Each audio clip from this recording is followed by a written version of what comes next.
नमस्कार, मैं हूं सुशील कुमार और आप देख रहे हैं प्रवासी एक्सप्रेस। गुरुग्राम हिंदू मुस्लिम विवाद का गढ़ शुरू से रहा है।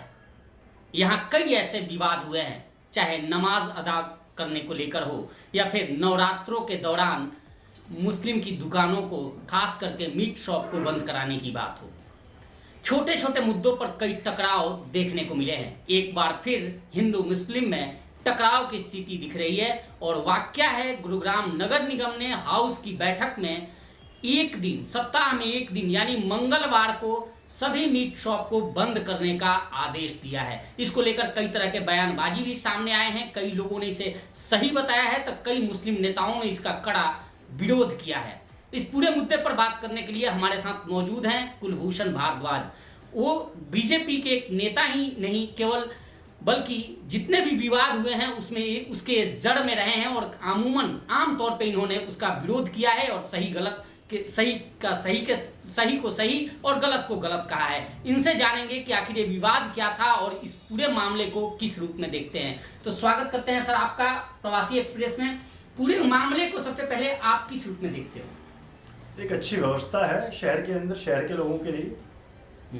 इसके लिए हम निगम अधिकारियों का धन्यवाद करते हैं, आभार व्यक्त करते हैं। नहीं, अगर एक व्यवस्था है तो फिर आपका तो रिकॉर्ड रहा है कि अमूमन चाहे वो नमाज अदा की बात हो या फिर नवरात्रों के दौरान हो, कई जगह आप सबसे आगे दिखे हैं। आपका विरोध रहता था शुरू से, तो हम ये मान लें कि आपकी सरकार आपकी बातों को मान ली है? नहीं, हमने कभी भी नमाज का विरोध नहीं किया। हमने कभी भी किसी मुस्लिम साथी के द्वारा किए गए कार्य का विरोध नहीं किया। जो हमने विरोध किया है अव्यवस्था का। हमने विरोध किया कि कहीं पर भी आप नमाज अदा करना शुरू कर देते हो। हमने कहा कि आप स्थान निर्धारित करें, शासन और प्रशासन स्थान निर्धारित करे और उसके बाद वो अपनी नमाज को अदा करें। नहीं, अगर आप व्यवस्था की बात करोगे तो फिर मंगलवार ही क्यों? नहीं, मंगलवार की जहां तक बात है, जो मांस विक्रेता हैं उन लोगों के साथ निगम की बैठक हुई है और बैठक के अंदर उन्होंने तय किया है कि एक दिन हम अवकाश पर रहना चाहते हैं, हम अवकाश पर रहेंगे और उसके लिए उन्होंने मंगलवार को तय कर दिया। नहीं, उनसे तो बात हो रही है तो उन्होंने साफ तौर पे कहा है, कैमरे पर भी कहा है कि उनके साथ ज्यादती हो रही है और सरकार या प्रशासन, जिला प्रशासन, बीजेपी की सरकार दबाव बनाकर, चूंकि मंगलवार बजरंगबली का दिन और हिंदू मान्यता के अनुसार सब लोग मानते हैं, तो इसलिए उस दिन को हिंदू परंपरा से जोड़कर उस दिन बैन किया गया है, बंद किया गया है, जबकि उनके साथ यह अन्याय है। आज शनिवार है, आज भी हिंदू के लिए आज का दिन भगवान शनिदेव का दिन है। आज तुमने बंद नहीं कराया। किसी भी दिन को हर किसी ना किसी ईश्वर की आराधना का दिन होता है, मेरा मानना ये। आप कहीं पर भी देख लीजिए, मंगल हो, सोमवार को भोले बाबा का दिन होता है। अगर सोमवार को बंद कराते हैं तो ये लोग बोलते हैं कि ये भी क्योंकि भोले बाबा का दिन होता है इसलिए उन्होंने बंद करा दिया। ऐसा कुछ नहीं है। ये केवल वो लोग हैं जो व्यवस्था का अनुसरण करना नहीं चाहते, जो अव्यवस्था फैलाना चाहते हैं, ये वो लोग बोल रहे हैं। नहीं, अगर यह व्यवस्था की बात है तो फिर आज तक आपने तो सबको देखा है, एक एक विरोध को देखा है आपने, वो सारी अव्यवस्थाएं हैं जिसका विरोध आप लोगों ने किया है और बंद कराए हैं सारे। आसाम के अंदर सड़क पर बैठकर नमाज अदा की जाती है, ट्रैफिक को रोक दिया जाता है। उसके बारे में तो वो लोग नहीं बोलेंगे बिल्कुल भी, उनके मुंह में दही जम जाएगा। लेकिन अगर एक व्यवस्था बन रही है जिले के अंदर तो उसका उन्हें स्वागत करना चाहिए। और मेरा मानना है नियम कानून सबके लिए बराबर है, चाहे वो कोई भी व्यक्ति हो। लेकिन आप समुदाय के आधार पर अगर इस प्रकार की भाषा का प्रयोग करते हैं तो मैं समझता हूं कि हिंदुस्तान के अंदर ऐसे लोग जो अव्यवस्था फैला रहे हैं वो देश के हित में नहीं है, वो राष्ट्र के हित में नहीं है, वो समाज के हित में नहीं है। वो अव्यवस्था फैलाना चाहते हैं, वो जिले के अंदर भाईचारा को समाप्त करना चाहते हैं। नहीं, उनका यह भी मानना है कि इस तरह से करके बीजेपी उनके धार्मिक स्वतंत्रता को ठेस पहुंचा रही है, उस पर अंकुश लगाने की कोशिश कर रही है। धार्मिक स्वतंत्रता की अगर हम बात करें, आज हमारे शहर जिला गुरुग्राम के अंदर, आज सदर बाजार के अंदर राहगिरी के लिए निगम ने निर्धारित कर दिया है। तो इसको हम क्या समझे कि हिंदुओं के साथ अत्याचार है? एक व्यवस्था बनी है और जो भी व्यापारी बंधु हैं वो तय करते हैं कि एक दिन बाजार बंद रहेगा।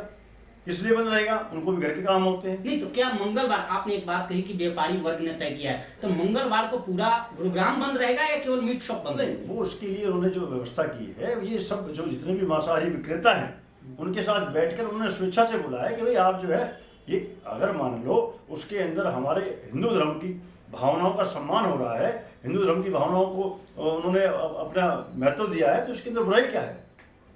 हम भी जब आज गुरुग्राम के अंदर आप देखिए केवल मस्जिद, कितनी मस्जिद हैं और फिर भी जो मुस्लिम समुदाय है वो पूरे जिले के अंदर जहाँ पर भी स्थान निर्धारित है वहाँ पर नमाज अदा करता है, तो हम उनका सम्मान करते हैं। वरना हम भी कह सकते हैं कि आप मस्जिद के अलावा कहीं पर नमाज अदा नहीं करेंगे। तो इस प्रकार की जो लोग भाषा बोलते हैं ये भाषा ठीक नहीं है। हम व्यवस्था का अनुसरण करने वाले लोग हैं, हम व्यवस्था के अनुसार चलने वाले लोग हैं, हम शासन और प्रशासन के निर्देश अनुसार काम करने वाले लोग हैं। इस गुरुग्राम में ही सारी व्यवस्था की बात हो रही है, इसको लेकर ओवैसी ने एक बयान भी दिया है, कई मुस्लिम नेताओं के बयान आ गए हैं कि धर्म पे कुठाराघात है, और अगर एक दिन बंद करने की बात हो रही है, मांसाहार को बंद करने की बात हो रही है, तो क्या शराबबंदी की भी नियम लागू कर दे कि एक दिन शुक्रवार जिस दिन मुस्लिमों का नमाज जुम्मे का नमाज अदा होता है, जुम्मे की नमाज अदा होता है, उस दिन वे शराब की दुकानें भी बंद की जाए। आप ओवैसी जी का नाम ले रहे, ओवैसी का नाम ले रहे, मैं समझता हूं कि ओवैसी एक मवेशी है।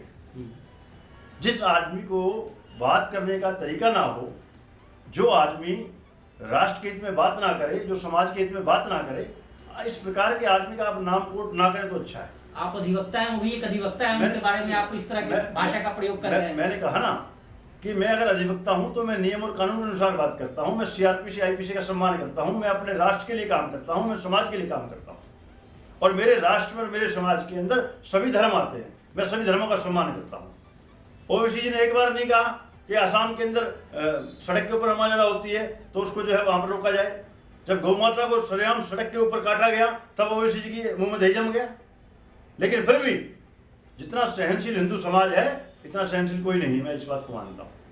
एक और परंपरा नई शुरू हो गई है। चलिए, आपने गुरुग्राम, तो क्या आप मानते हैं कि आपकी सरकार गुरुग्राम की तरह दूसरे भी शहर, दूसरे भी राज्यों में इस तरह लागू होंगे कि नहीं, मंगलवार को सारे बंद होने चाहिए? मेरा मानना यह है कि गुरुग्राम मेरे देश का ही नहीं, विश्व के मानचित्र के ऊपर एक ऐसा नाम है जिसको सब लोग हमेशा देखते, ध्यान रखते हैं, और जो हमारा शहर साफ रहे, हमारा शहर उस श्रेणी में आए कि जिसके अंदर कहते हैं कि बिल्कुल साफ सुथरा शहर, उसका हम अनुसरण कर रहे हैं। तो भारद्वाज जी, आपने अव्यवस्था की बात की है, व्यवस्था की बात की है कि यह एक सरकारी व्यवस्था है कि एक दिन ये बंद करें। फिर ये नवरात्रों के दिन में ये व्यवस्थाएं कहाँ गई थी, जब आप लोगों ने लाठी डंडे की चोट पे लहूलुहान कर लोगों की दुकानों को बंद कराई थी? नहीं, नवरात्रे जब चलते हैं, मैंने कहा ना आपसे कि हिंदू हो, मुस्लिम हो, सिख हो, ईसाई हो, भावनाओं का सम्मान, सब धर्मों का सम्मान हमें करना चाहिए। अगर कोई व्यक्ति हिंदुओं की भावनाओं का सम्मान नहीं करेगा, अगर कोई व्यक्ति हमारे हिंदुओं का सम्मान मतलब हिंदू राष्ट्र, मैंने कहा आपसे हिंदुओं कहने का मतलब नवरात्रों के अंदर, नवरात्रे हमारे बहुत, जिसे कहते हैं कि माँ दुर्गा का उस समय वो चल रहा होता है, और अगर कोई हमारी उस भावनाओं का सम्मान अगर नहीं करेगा तो हम कानून के माध्यम से, और अगर कानून के माध्यम से भी अगर कोई मानने का काम नहीं करेगा तो फिर हम इतने अपने आप में जो है, जिसे बोलते हैं कि निपुण है, कि हम उसको सही तरीके से उसकी पालना कराने में सक्षम। आपने कहा कि अगर हिंदुओं की बातों को, हिंदुओं की धार्मिक भावनाओं का कदर, तो इसका मतलब यह देश धर्मनिरपेक्ष नहीं है, हिंदू राष्ट्र है? मैंने क्या कहा आपसे, अगर मुस्लिम समाज भी कोई अपने धर्म अनुसार कार्य करता है और उसको लगता है कि इस दिन हिंदू समाज हमारी भावनाओं का सम्मान करे, तो मैं समझता हूं कि हम उसका सम्मान करने वाले पहले व्यक्ति होंगे। चलिए, आप इस सरकार के इस फैसले से खुश हैं कि मंगलवार को अब बंद रहेंगे मीट शॉप? बिल्कुल, हम तो स्वागत करते हैं, और सरकार का जो निर्णय है, मैं कहता हूँ बहुत पहले हो जाना चाहिए था, लेकिन फिर भी देर आए दुरुस्त आए। सरकार का निर्णय स्वागत योग्य है, और हम पूरी निष्ठा और ईमानदारी के साथ, जैसे हम बोलते हैं, हम सरकार का धन्यवाद करते हैं। निगम कमिश्नर विनय प्रताप जी का हम आभार व्यक्त करते हैं। एक और स्लोगन है, आप उसको मैंने कई बार देखा है आपको उसको दोहराते हुए कि गर्व से कहो हम हिंदू हैं, गर्व से कहो आप हिंदू हैं जी। ये मतलब मुझे नहीं समझ में आता कि मैं अब भी आपके सामने कहना चाहता हूँ, आपके चैनल के माध्यम से, मैं गर्व से कहता हूँ कि मैं हिंदू हूँ, मैं हिंदू की संतान हूँ, मुझे गर्व और गौरव की अनुभूति होती है। अभी एक और नया ट्रेंड शुरू हुआ है कि अब मंदिरों पे बोर्ड लगने शुरू हो गए कि यहाँ मुस्लिमों का प्रवेश वर्जित है। कई डासना में, अभी उत्तर प्रदेश के डासना में हमने देखा है, वहाँ भी कई ऐसी जगहों पे हमने देखा है, उसको किस रूप में देखते हैं? मैं ये समझता हूँ कि अगर कोई व्यक्ति हमारे धर्म को समझता है और वो हमारे धर्म के अंदर अपनी आस्था व्यक्त करता है अपनी इच्छा से, बगैर किसी लोभ के, बगैर किसी लालच के, बगैर किसी दबाव के, तो उसका स्वागत है। इसमें बुराई क्या है? अगर कोई मुस्लिम साथी बगैर किसी दबाव के, बगैर किसी लोभ के, बगैर किसी लालच के अगर हिंदू धर्म के अंदर आता है तो उसका स्वागत है। मतलब मैं नहीं समझ रहा हूँ, आप यह कह रहे हैं कि अगर कोई व्यक्ति इस मंदिर में प्रवेश करना चाहता है या हिंदुओं के धार्मिक स्थल पर प्रवेश करना चाहता है तो उसे हिंदू बन जाना चाहिए? नहीं, मैंने ये नहीं कहा है, मैंने ये कहा है तो फिर मुस्लिमों का प्रवेश वर्जित है। भगवान तो सबके होते हैं, फिर वहाँ हिंदू मुस्लिम करना ये कहाँ तक जाए? जिन लोगों ने भी इस प्रकार की जो भाषा लिखी है वहां पर, तो मैं समझता हूं कि मैं उस भाषा के साथ बिल्कुल नहीं। ये गलत है, ये गलत है, ये भाषा नहीं, मंदिरों पे ऐसे नहीं लिखी जानी, नहीं लिखना चाहिए। मंदिर सबका मंदिर है। अगर कोई व्यक्ति वहां पर गलत कुछ ऐसा करता है, उसके लिए आप उसको कठोर से कठोर जो बोलता है कि आप उसको दंड देने का काम करें कानून के माध्यम से। लेकिन इस प्रकार की भाषा लिखना मैं समझता हूँ कि मेरे देश के अंदर ये जो हम कहते हैं हिंदू मुस्लिम सिख ईसाई सभी भारतीय भाई भाई, ये मैं समझता हूँ उस स्लोगन का अनुसरण नहीं हो पा रहा है। तो आपको क्या लगता है, आप खुद एक हिंदूवादी नेता हैं, अधिवक्ता हैं, पढ़े लिखे हैं, आप ऐसी गतिविधियों में हमेशा बढ़ चढ़ कर हिस्सा लेते हैं, तो क्या आप मानते हैं कि कुछ ऐसे चंद लोग हैं जो हिंदू धर्म को बदनाम करते हैं? जैसे कभी गायों की रक्षा को लेकर जो कमेटी बनी थी, जो लोग थे, उसमें कई ऐसे वीडियोज सामने आए थे, मारपीट की बातें सामने आई थी, या ऐसे जो हिंदू धर्म में की मंदिरों पे लिख देते हैं कि आपका प्रवेश वर्जित है, या कोई बच्चा मंदिर में जाता है पानी पीने उसके साथ मारपीट करते हैं, इस तरह। तो क्या आप क्या मानते हैं, ये कौन लोग हैं जो इस तरह का कार्य करते हैं और जिसे बदनाम करते हैं? देखिए, जहाँ तक आपने कहा गौ माता के नाम पर, गौ माता की रक्षा हो हम चाहते हैं, और अगर कोई गौ माता की रक्षा नहीं कर पाएगा तो मैं कहता हूँ कि हमारा इस हिंदू धर्म के अंदर जो कहते हैं कि जन्म लेना ही बेकार है, और हम अपनी गौ माता की रक्षा नहीं कर सकते थे। और अगर कोई गौ माता के साथ गलत करता है तो मैं समझता हूँ कि कानून हमारे देश में है, और कानून के बाद अगर कोई नई बात बनती है तो फिर हम स्वयं अपना निर्णय लें अपने विवेक से, और हम उसका इलाज करें। इसमें कोई अशुक्ति नहीं मेरा। बिल्कुल। आप अगर आपकी भाषा में हम ये जाने तो आप ये कहना चाहते हैं कि हिंदू मुस्लिम भाई, सिख ईसाई सब आपस में भाई, अगर सब भाई है तो सभी धर्मों को दूसरे धर्मों के बारे में अच्छी सोच रखनी चाहिए, और उनके त्यौहार, उनके पर्व, उनके दिन, उन सबको उस नज़र से देखने चाहिए। मैंने कहा मेरा जो धर्म है, मेरा हिंदू धर्म है, मेरा हिंदू धर्म आगे बढ़े, मेरे हिंदू धर्म के अंदर लोग आस्था व्यक्त करें, ऐसा मुझे काम करना चाहिए, और मैं किसी धर्म का अपमान ना करूं, ये भी मुझे ध्यान में रखना चाहिए। जी बिल्कुल।